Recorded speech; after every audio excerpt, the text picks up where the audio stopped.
Australia's Bondi beach as multiple people were killed in what authorities call a terrorist attack.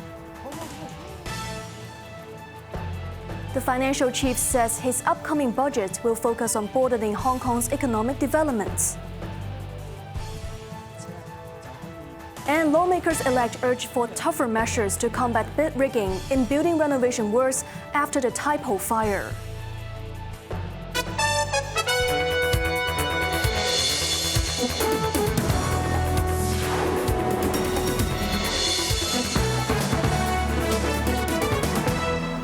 Good evening, you're watching Cable News. I'm Evan Bai.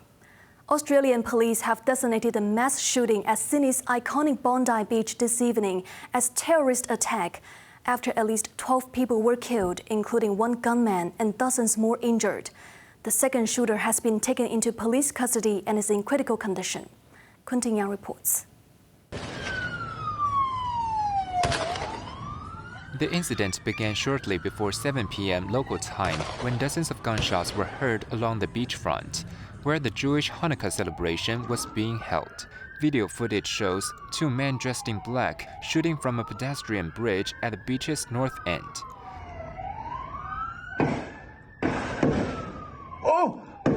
Another video shows a man in a white shirt wrestled with and seized a gun from a shooter.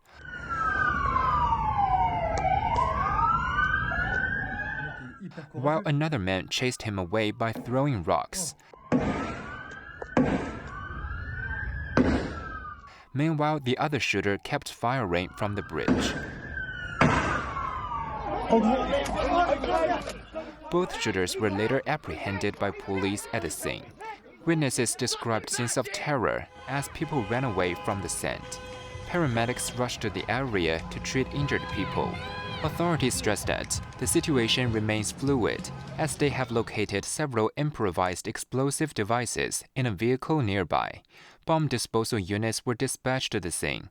Prime Minister Anthony Albanese called the incident a targeted attack on Jewish Australians, pledging to eradicate hate, violence, and terrorism in his country. Quentin Yang, Cable News. United States police said a person of interest is in custody over a shooting at the prestigious Brown University that killed 2 students and injured 9 others. Quentin Yang again reports. More than 400 officers from local, state, and federal agencies are swarming streets in Providence, Rhode Island, shining flashlights into parked cars and going door to door for clues, as the search intensified for a gunman who opened fire on students inside the Ivy League University.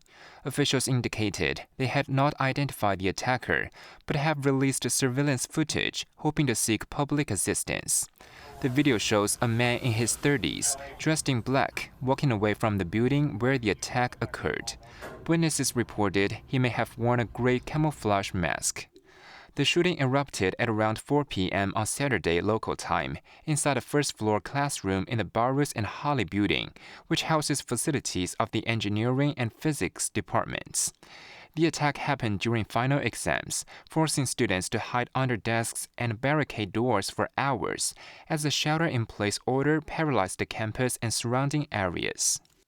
I also received a notification that the police wants to evacuate everyone so that they can search all the corners of the building to find the shooter, because they believe that the shooter is hidden in the engineering building. University President Christina Paxson confirmed all casualties were students. The east wing of campus has been put under lockdown, with students urged to stay indoors. U.S. President Donald Trump said he had been briefed on the terrible thing, but confused the public by stating the suspect had been taken into custody, which he later retracted. The shooting marks a grim milestone as the first mass shooting at an Ivy League university in recent history. The incident is among the 389 mass shootings recorded in the U.S. so far in 2025, according to local gun violence archive. Quentin Yang, Cable News. In Hong Kong, Financial Secretary Paul Chan expects a seasonal lift for Hong Kong's economy from the upcoming Christmas and New Year holidays, fueled by strong tourism figures. He also outlined priorities for the upcoming budget. Cheryl Yuen reports. In his weekly blog, Chen noted his Saturday visit to a packed Brands and Products Expo at Victoria Park, which drew large crowds of locals and visitors from the Greater Bay Area. He observed that many exhibitors have put in more efforts in product innovation and technology, which helped stimulate consumer interest and boost sales. Despite global geopolitical uncertainties, Chen pointed to encouraging domestic economic data. He said Hong Kong's latest export figures saw double-digit growth from a year earlier, while retail, dining and the property market stabilized, reiterating that the economy is on track to grow 3.2% this year. On tourism, Chen said Hong Kong welcomed over 45 million visitor arrivals in the first 11 months of the year, a 12% increase year-on-year. He anticipates further economic momentum from upcoming holiday promotions and events. The finance chief also highlighted sustained business confidence, citing recent moves by financial institutions and major e-commerce platforms to rent or purchase commercial floors in the city, and in some cases entire buildings, to expand their reach into mainland and international markets. Looking ahead, Chen confirmed that public consultation for the upcoming budget will begin soon. Key focuses will include broadening economic development, accelerating innovation and technology, and creating more high-quality jobs to fuel sustainable growth. Cheryl Yun, Cable News. Hong Kong racecourses have seen a significant rise in the number of visitors in the first 3 months of this racing season, hitting half of last season's total. Featuring the annual Hong Kong International Races today, Sha Tin Racecourse attracted a large crowd of tourists to bet on their favorite horses. A tour group of about 40 visitors from Guangdong's Jiangmen took a day trip to the course and spent 3 hours there. Last year's policy address proposed promoting horse racing tourism as a key part of the city's travel experience. Car in racing, it is my favorite horse in Japan. I see run in the Hong Kong mile, so I hope her win.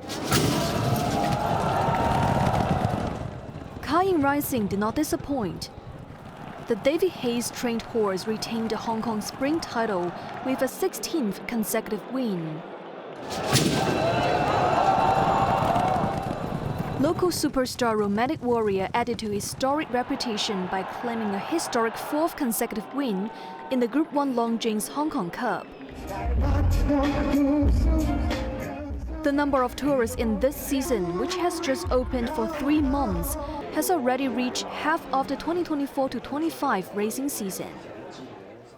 Lawmakers-elect have urged the government to step up efforts to combat bid rigging in building renovation works following the deadly Tai Po fire. They also expressed confidence in the independent committee, which has been tasked with thoroughly investigating systemic issues to help prevent such a disaster from happening again. Cheryl reports. As the new Legislative Council term begins in about 2 weeks, the follow-up of the deadly Tai Po fire and broader concerns over building renovation-related malpractices and corruption are topping the agenda. Aaron Bok, elected to represent the engineering sector, called for tackling bid rigging by raising the eligibility threshold for property owners joining owners' corporations, for example by mandating that flat owners live in the estate for at least 5 years. He also voiced confidence in the independent committee's comprehensive review of the devastating blaze.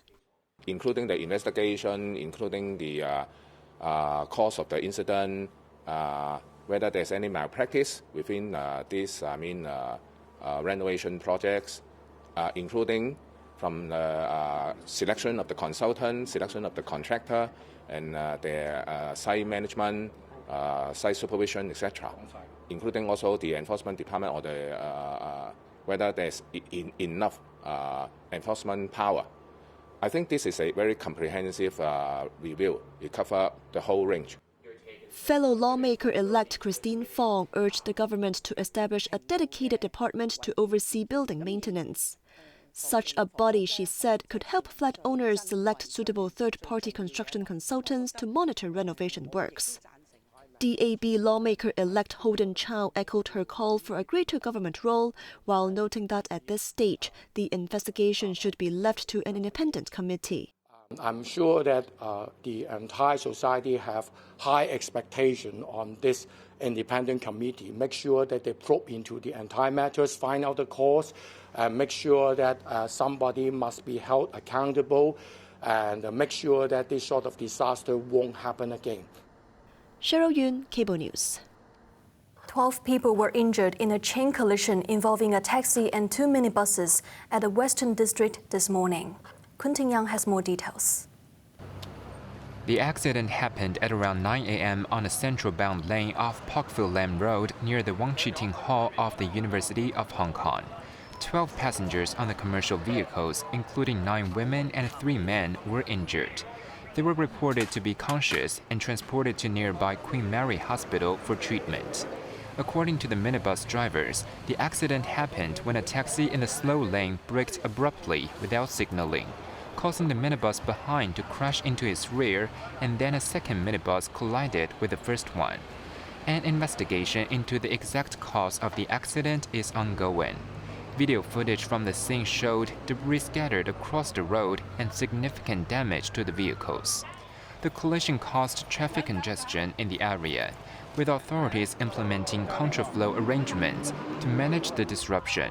Kunting Yang, Cable News. Renewed border clashes between Thailand and Cambodia have entered a second week, with both sides accusing the other of continuing attacks overnight. Thailand has expanded a curfew to 5 districts in its southeastern Trat province.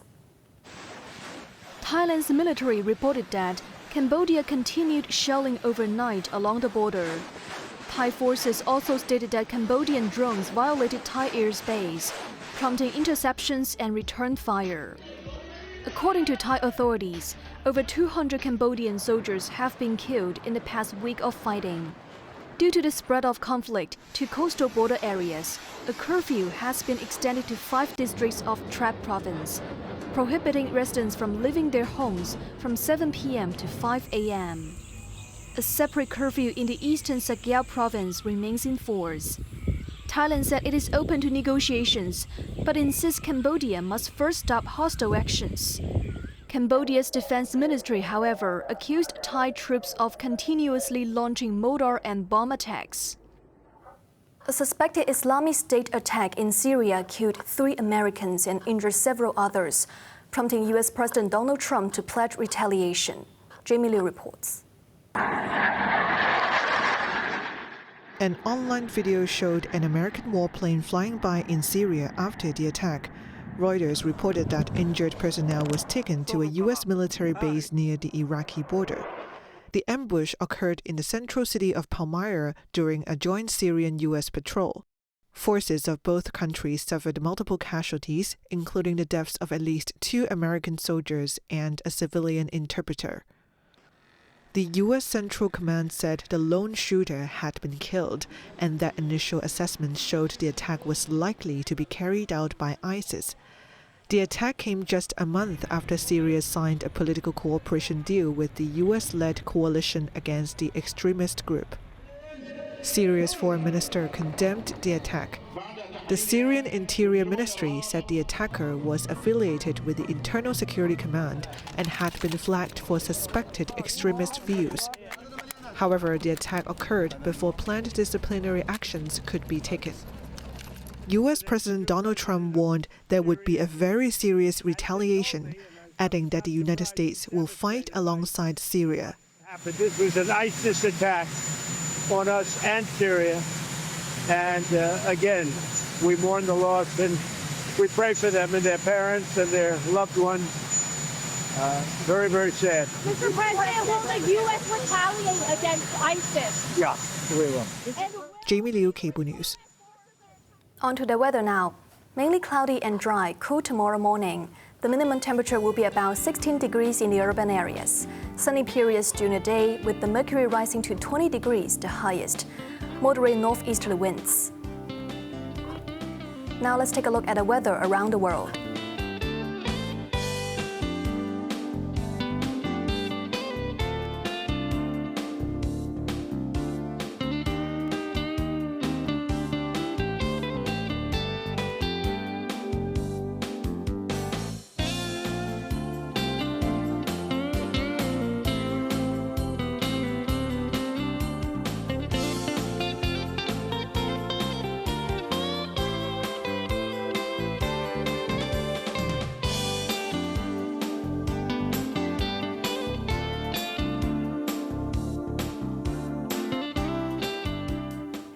That's our news tonight. I'm FN Bai. Thank you for watching and good night.